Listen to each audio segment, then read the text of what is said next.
Real Madrid থেকে ভিনির গুরু আনচেলত্তিকে উড়িয়ে এনেছিল ব্রাজিল, আর সেটার ফলাফলও পেয়েছে হাতে নাতে। প্যারাগুয়েকে 1-0 গোলে হারিয়ে আনচেলত্তির আগমন সার্থক করল ভিনিসিয়াস জুনিয়র। এবারের বিশ্বকাপ বাছাই পর্ব একেবারেই ভালো যাচ্ছিল না ব্রাজিলের জন্য। প্যারাগুয়ের ম্যাচের আগে শেষ 5 ম্যাচে মাত্র 1 জয় ছিল ব্রাজিলের।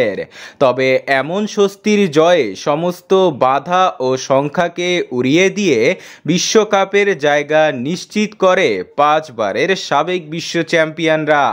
ম্যাচের 73% বল নিজেদের দখলে রেখে 11টি শট নিয়ে আক্রমণাত্মক ফুটবল খেলে ব্রাজিল।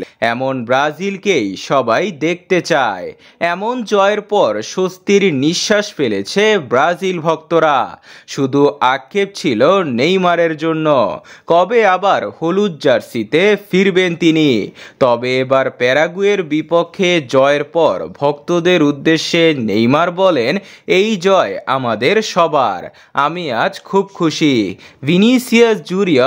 ভিনিসিয়াস জুনিয়র দারুণ খেলেছে, আমার জন্য সবাই প্রার্থনা করুন, আমি শীঘ্রই দলে আসছি।